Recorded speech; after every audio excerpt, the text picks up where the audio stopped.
Well, I'm your guest, and also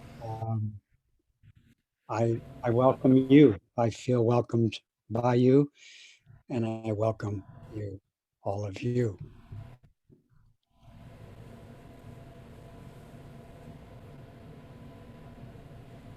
I was and am thinking of talking to you about compassion. Is the audio clear?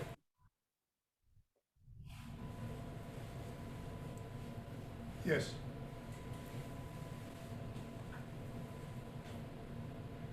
And I want to talk about what might be called great compassion or Buddha's compassion, and some other kinds of compassion also. The way I'm using the word great compassion is that great compassion embraces all other kinds of compassion. It also embraces all kinds of cruelty. It embraces all forms of suffering. And it embraces all kinds of compassion. And there are three kinds of compassion which I would like to talk about. And one of these types of compassion is great compassion.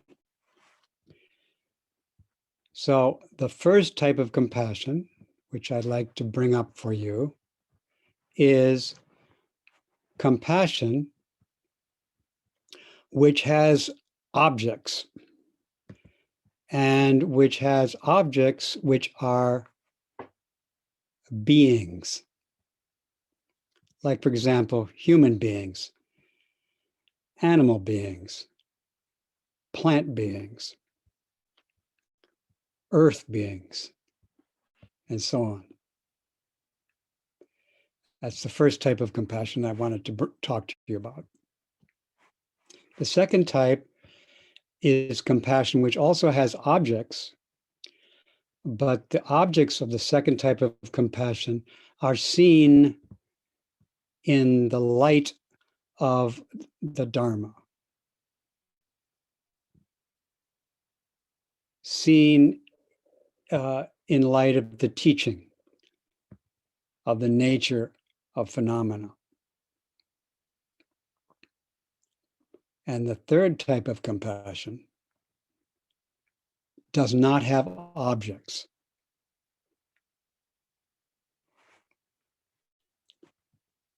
And that is great compassion. So once again, the first type of compassion I'm speaking of has objects, and these objects are beings. The second type has objects, and its objects are beings, but now seen in terms of the teaching. And the third type of compassion, Buddhist compassion, does not have objects. It's objectless compassion.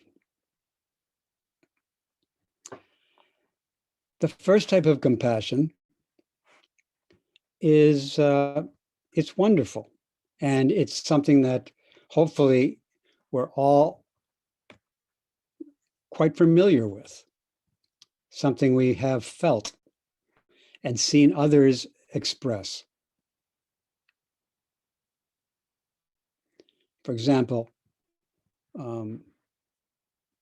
you may see someone who's suffering and really care for them, really want to be with them, want to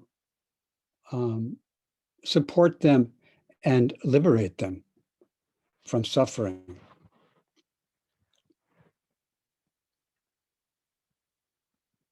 Parents seeing their children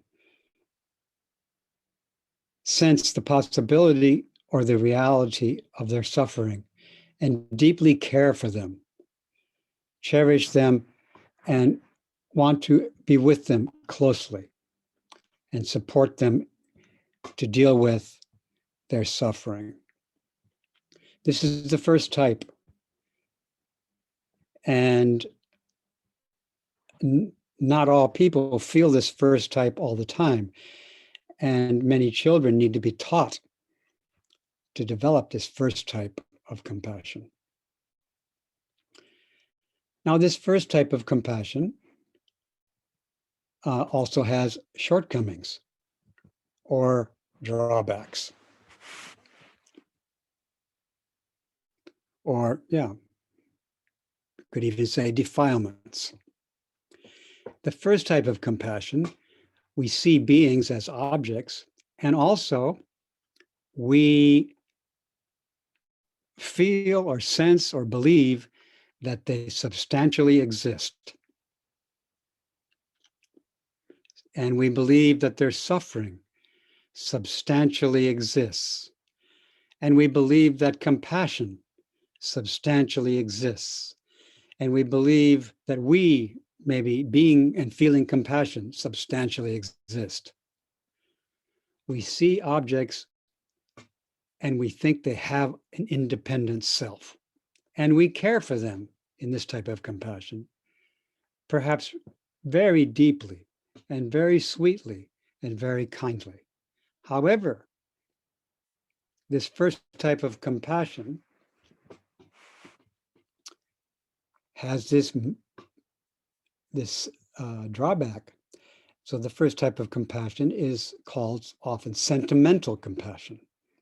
In other words, it cares for beings, but in accordance with human sentiment and human projection, natural human projection of independent existence upon the suffering being.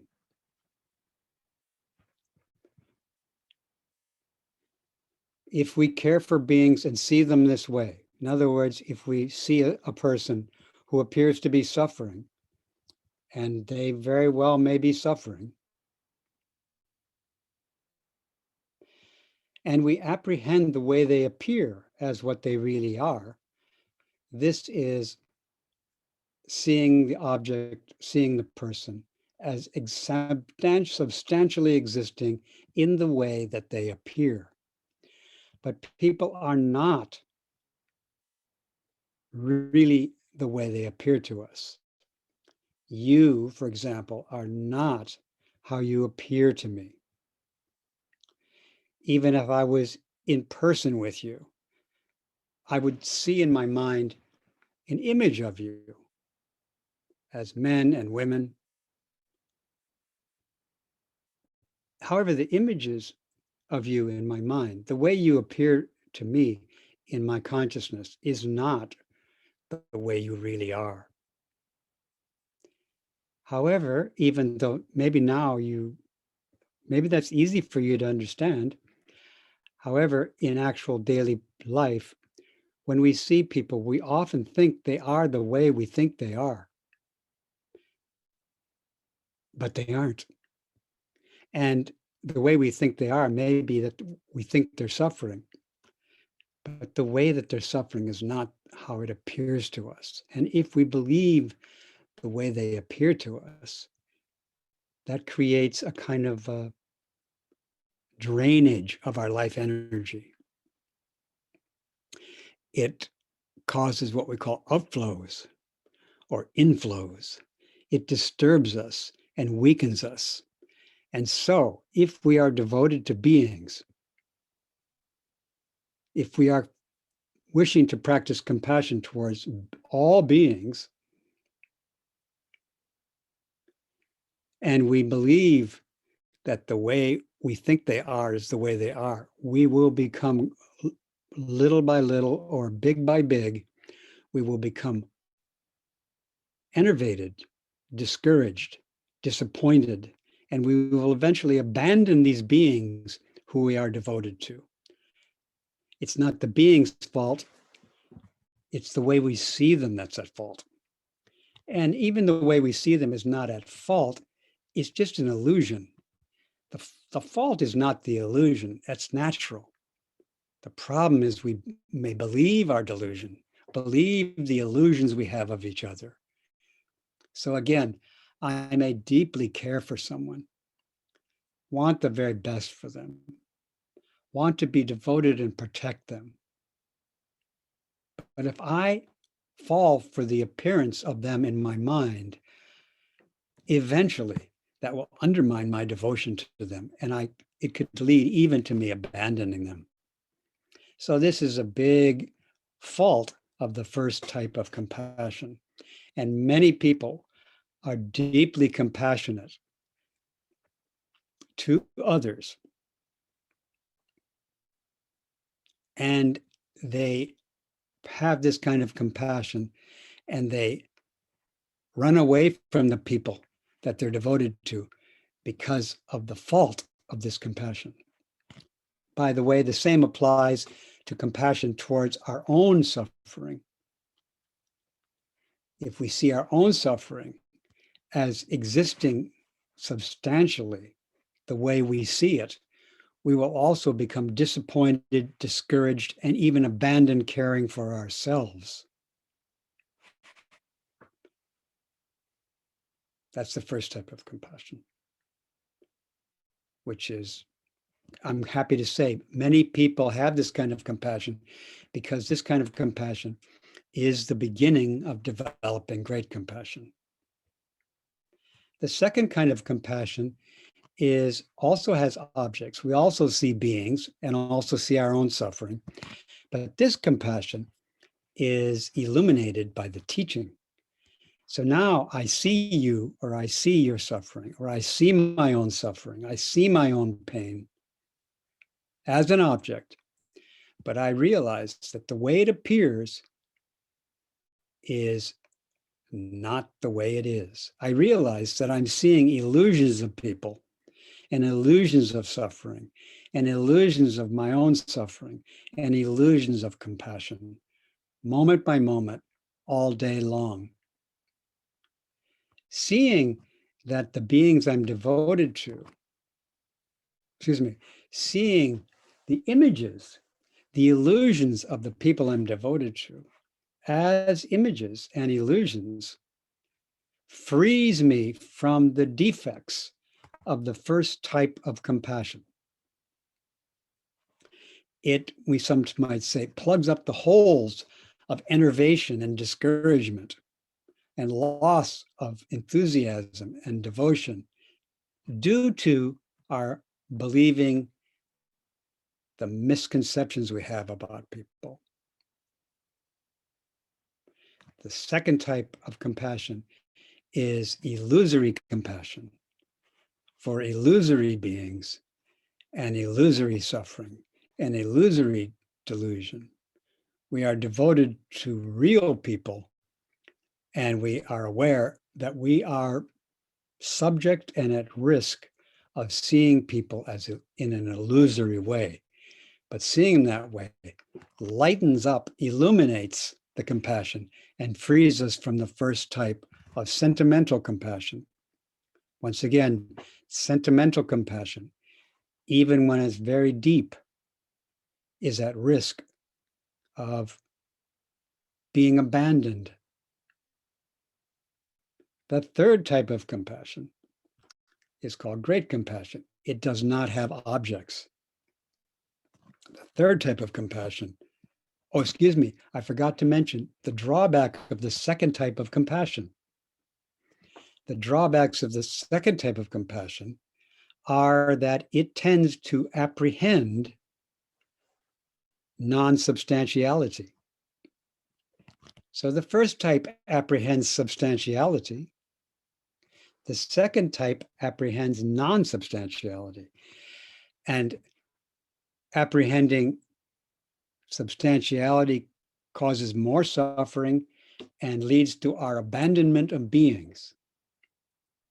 Once again, apprehending apprehending substantiality, I should say, apprehending the appearance of substantiality leads us eventually to abandon the beings we're devoted to. The second one, seeing beings as insubstantial, frees us from the problems of the first type. But if we apprehend substantiality, that will also undermine and interfere with our devotion to beings. The fault of the second type is it apprehends non-substantiality. The first type, it apprehends substantiality. The first type apprehends an independent self of things. The second one apprehends a not independent self of things. The third type, great compassion, does not have objects, and it frees us from the faults of the first two types. However, it doesn't eliminate them. It embraces them without them being objects. It completely embraces them and saves them and liberates them, doesn't get rid of them. The third type is actually a compassion which is not a me and you or you and other beings. It is actually the way we are all supporting each other and being supported by each other. It's the way all of our suffering is embraced by all beings, and we embrace the suffering of all beings. And there's no sense of separation in this great compassion. And this great compassion is what liberates beings from the first two types of compassion and all other forms of suffering.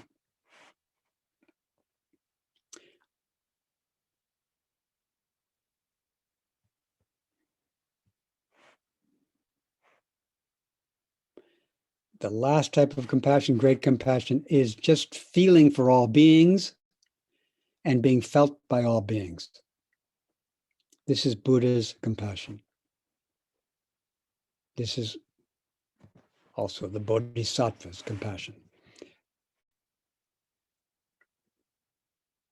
I think that perhaps that was enough, and maybe you have some comments or responses to that, my words and my gestures. Welcome your comments.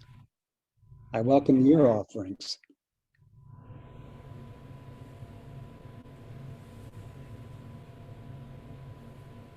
Does anybody have any questions and comments? Yes? So I understand, I'm following what you're saying about the three types of compassion. I'm not understanding though, what are the implications of the downside of apprehending the second form of compassion? How does that, what does that look like in our world? I understand how what the first one looks like.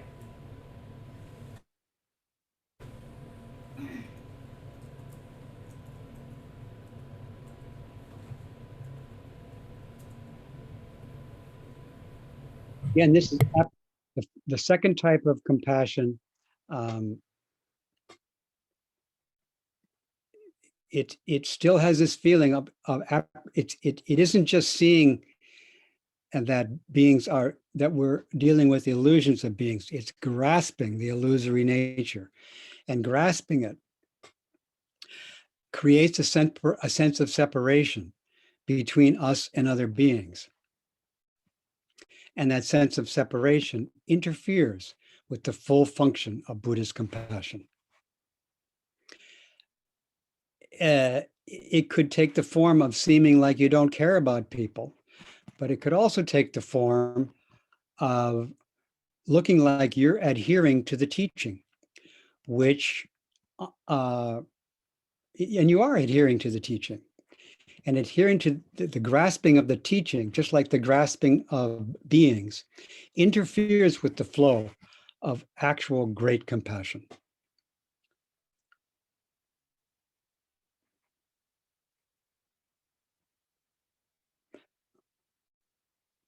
I have a question. So, is the third type of compassion sort of a balance between the first two, meaning you don't overly identify self with everything around you, but at the same time you don't completely detach as something separate from everything around you? Yeah, kind of, except it's more than just a balance between those two, because yeah, it balances, you could say it's not a balance between the two, it balances those two. It liberates the first one. It frees beings who care about beings, but it frees them from apprehending the substantial appearance of beings. It frees beings who care about beings from the belief that who we think people are is what they are. It frees us from that. You could say it balances the first type, but more than just balances it, it balances it and liberates it. And it balances the second type. It doesn't get rid of the reality that people are appearing to us in illusory ways. It just balances that by not holding on to that view. So to have that view is liberating, but to hold on to a view that's liberating is not liberating. It's actually, Okay. we get stuck. We can get stuck in something that's liberating if we grasp to it. I understand. Thank you. You're welcome. Thank you for your question. John D, go ahead and ask your question. Is it freeing ourselves from attachment to compassion what leads us to the path of the great compassion? Is it staying forthright in our actions with regards to compassion, but like the Dharma itself, never becoming too attached and then falling into the traps? Is that what we're talking about here? Yeah, great Sure. compassion liberates the first two types, and it does not attach to liberating. Even the liberation process is not apprehended, because it in reality it cannot be apprehended. It is not a apprehendable process. However, it is a reality that is ever present, and if we let go of the various types of points of adherence, we realize it. Not even we, the letting go realizes it. Thank you so much. You're welcome, John D. So Daniel is next, maybe? Yeah.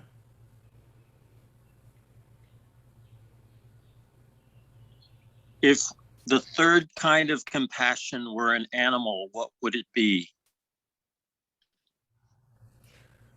You mean if great compassion is an animal, what kind of animal would it be? Yes. It would be a Buddha animal.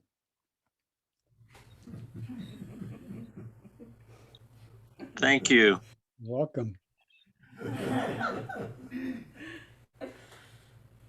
Mike? If I understand this correctly, the first two forms of compassion are based on concepts, because you need to have a concept of separateness, whether it be a being, whether it be a rock, a plant, whatever like this. And the great compassion goes beyond conceptualization, which and then makes it go beyond separateness, and that it's just the compassion of everything as it is, and being able to work with that. Am I along the right lines on that? Yeah. The first two types are involved with concepts. For example, the concept of an object.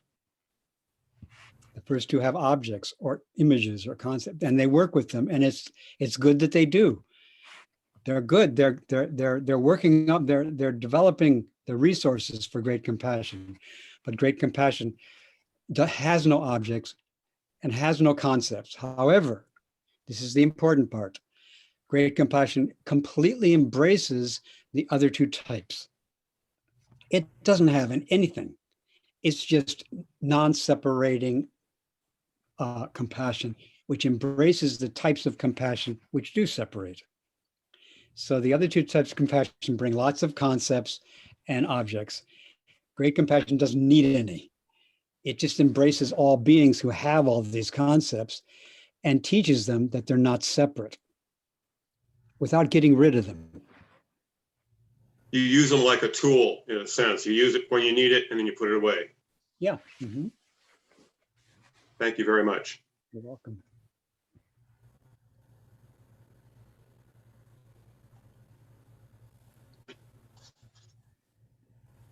Anyone else? Matt, Oh, yeah, Matt? Matt, You said, wait a minute, I guess. Turn on your mic, Matt. Yes, I was looking for it. Unfortunately, the Zoom with iPad is not very functional.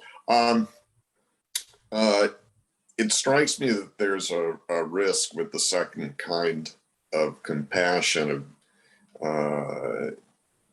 of a detachment to the degree of immense self-centeredness.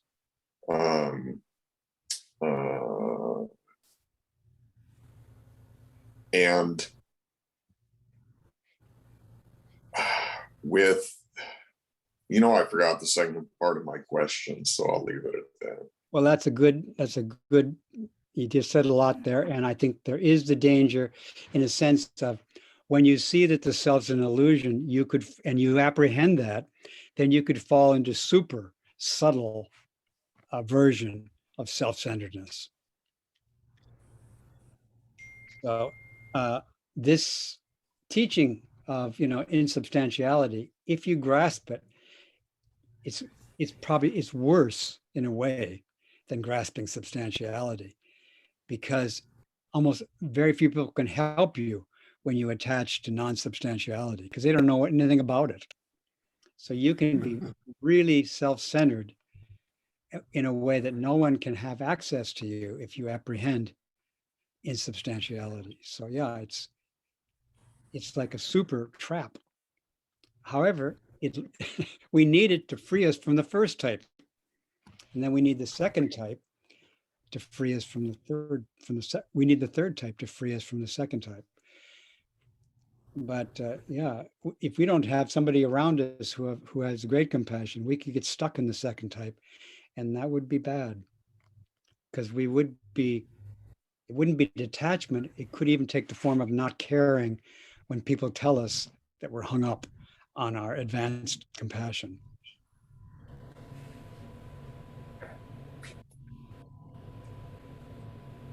Mark?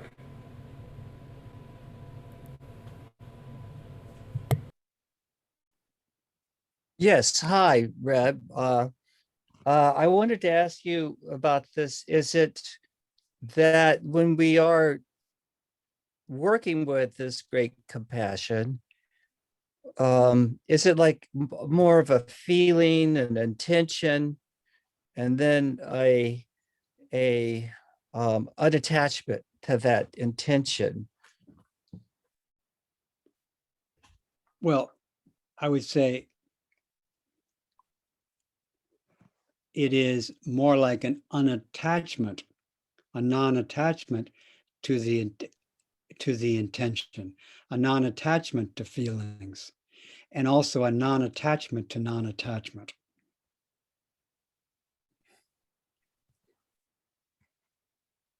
Thank you.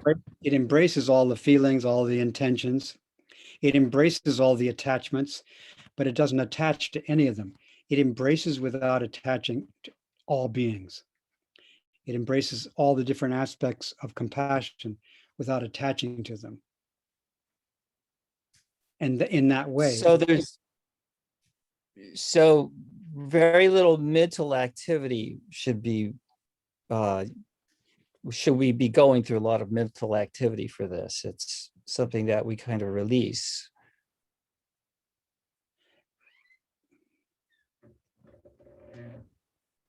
You said there's very little mental activity. That's what I'm asking. I would imagine there's great compassion.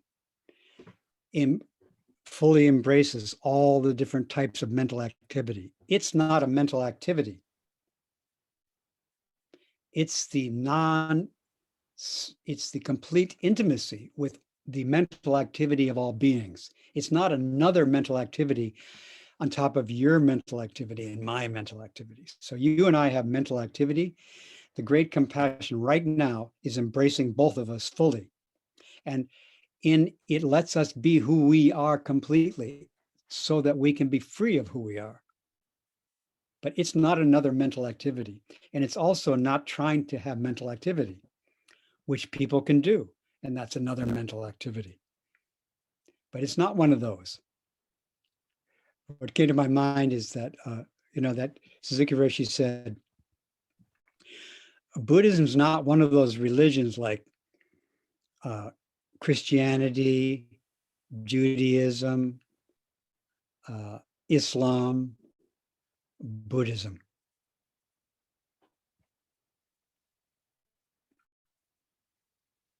Buddhism is not one of those religions like Christianity, Islam, Judaism, and Buddhism. Buddhism's when, yeah, you got it. The first time you didn't get it. That time you got it. Buddhism is when all those religions become free of themselves. Buddhism embraces the mental activity of all religious people without adding anything. And it also embraces the mental activity of all atheists. It also embraces the mental activity of banana slugs and ants and tigers. It embraces the mental activity of all beings and doesn't add one thing to it because it is not in addition to them, it is being with them. And that's already going on. And so we can do exercises with our mental activity of letting them go, of being kind to them and being aware of them and noticing our sticking points and being kind to our sticking points. And in being kind to our sticking points, they melt away and we open to this compassion, which is already here, which is nothing in addition to what we're doing right now and nothing less.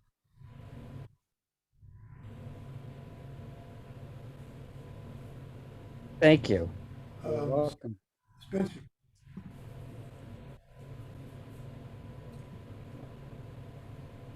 Hello, Reb. Hello. I have a question pertaining to the nature of the three compassions as that, and I feel like they're not absolute, it's transitory, at least, and this is my projection, my experience is that I drift from one to the other in my understanding of these compassions. And it's like, the first being fully, the phases of the moon, I'm fully eclipsed, I'm absorbed, my mind picks and chooses. Then I see an opening, I understand that, there is a separate self there, and I drift into the third and, beyond language in an absolute. And the next moment I find myself self-indulged again. Is this accurate in some way? In some way, it's accurate, yes. Thank you.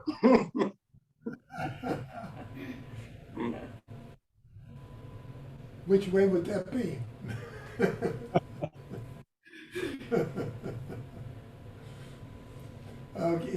Joanne. So I have some observations or sort of I'm thinking of some scenarios where you may realize that somebody is suffering because maybe something happened to them, which I see as your example of the first type of compassion. When you then understanding that there is maybe a choice that this person has about what they do with this suffering from something that it could be self-imposed or could be externally imposed. You know, to me, knowing that is a form of that second compassion. And while you said that one possibility for the second compassion is you could end up being uncaring, I believe that there's also the possibility of being too caring, like as in a forcible compassion, forcible caring. But if you are able to look at a person who is suffering and has made a choice to hold on to it, but you know, have a respect and allowance for the fact that they may be doing that, is that kind of where it goes into a greater compassion? Yeah, with great compassion. If somebody's hung up on the first or second type of compassion, the great compassion goes and sits with those other kinds of compassion and helps those other kinds of compassion drop away, become free of themselves. But doesn't the great compassion does not push away these, you could say, more limited forms of compassion. It embraces them and shows them how to be free, but not by getting rid of them, shows them how to see what they're up to and become free by that understanding. Maybe by who you're being yourself, but you know, and ultimately, even if you are being great compassion, it doesn't mean that everybody, you know, in the relative world, those individual people with their individual suffering that's of an illusory nature, it's not necessarily going to happen that they let it go themselves. Well, one story of one teaching is that they are on the path of learning this thing which they haven't learned yet. They will learn this, and somebody has to teach them.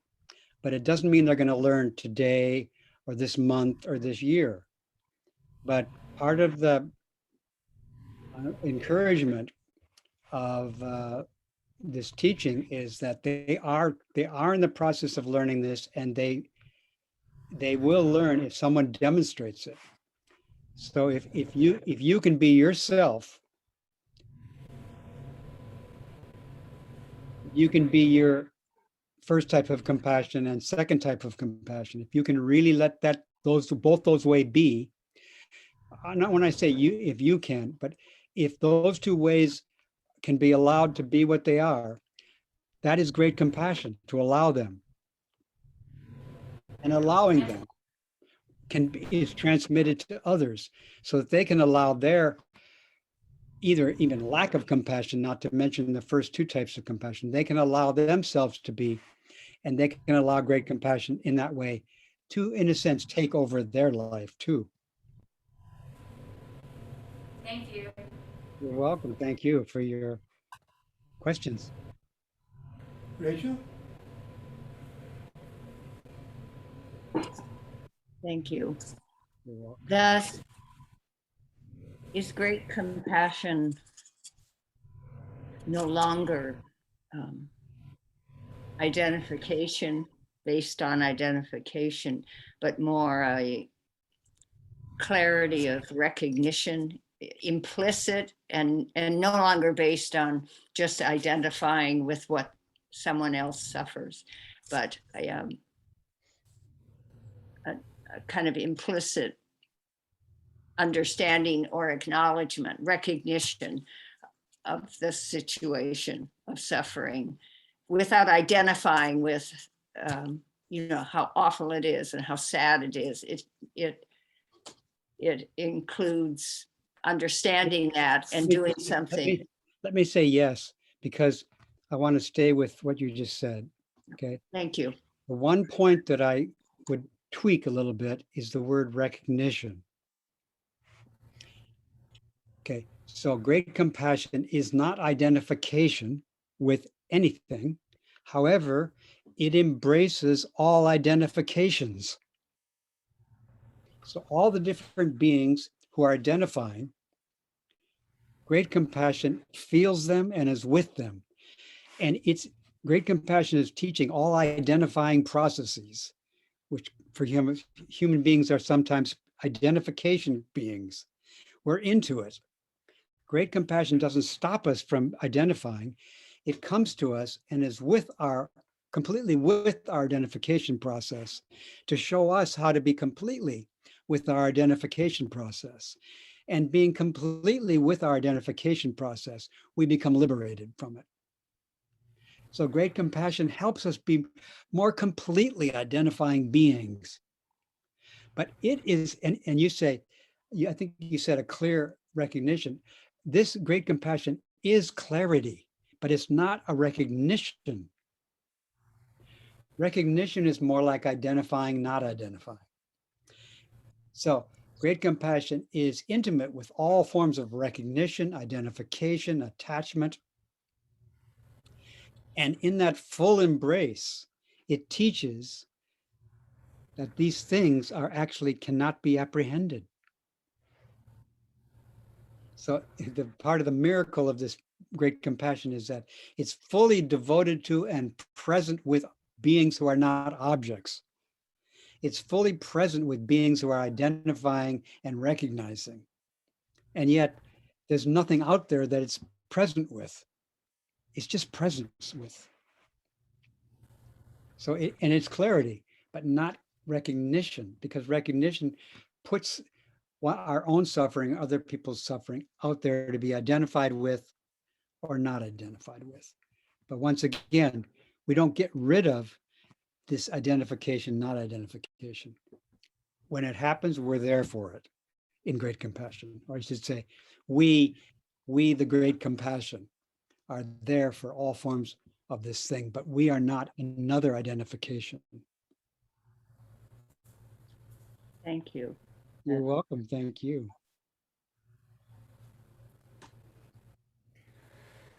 So I guess I'm curious. This is Chris. Hi, I'm Chris.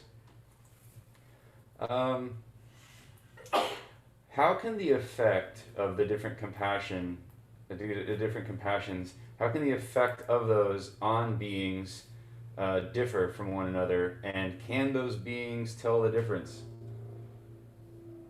Yeah, I think the first type of compassion, I think most of us, anyway, I have experienced the first type, I have experienced receiving the first type of compassion, and I often really appreciate it. And I often see people practicing the first type towards other people, and I think, that's so beautiful, that's so lovely. It's great. They're just like so generous and so caring and so devoted to other beings. It's so moving, it's wonderful. I've seen it, and occasionally I'm that way too. And I've received it, and it's wonderful. However, I've also seen people who practice this first type of compassion. I've seen them, I've seen many of them retire or quit because they're burning themselves out. So I see them quit. So if you go to visit somebody in the hospital, somebody you love with your whole heart, and they're really sick, and you want them to get better, and you think that their sickness is a substantial thing and that they're a substantial thing, and they don't get better, you can get really disappointed. And some people will stop visiting their friend because their friend's not getting better. They'll abandon their friend because their friend's not getting over the illness. They will abandon them because of that. Also, when the person who's sick is visited by someone like that, they can feel this person wants me to get better, and actually they're attached to this getting better. I do not want this person around. They're just making my life a lot more difficult. Some people who are sick say, keep that person away from me. They love me a lot, but they do not accept that I'm not getting better. Don't let them come in the room. They wipe me out. They love me so much, keep them away. They're poison to me. So I can, like when I hear people express their vows to practice the Bodhisattva way, and I ask them, are you going to practice that way? And they say, yes, I will. And I say, that's great. But I do not think that's a substantial thing that they're going to do. And so when they don't, I don't get discouraged and disappointed in them. I heard them make their vow, but I don't expect that people are going to substantially follow their vows or that their vows are substantially something. So the first type of compassion is wonderful and it's really helpful. Yes, it is. But it has these drawbacks. And although I can receive the benefits of this first type, I can also notice the drawbacks. And the drawbacks are not always there. Sometimes people try to help us and they have no attachment to us being helped. Well, then that's not the first type of compassion.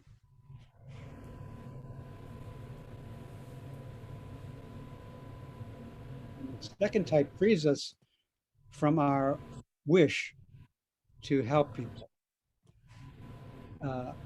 And it helps us be free of our wish, plus helpful to be free of what our idea of what help is and who they are.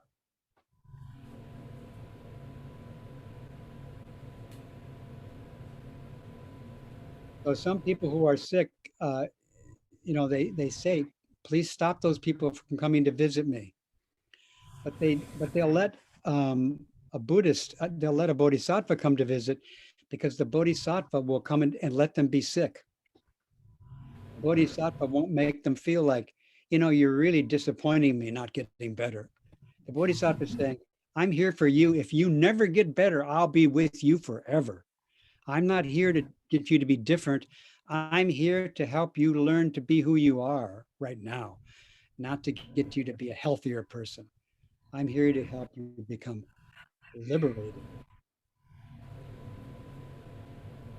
I could go on, but is that enough, Mark? Thank you.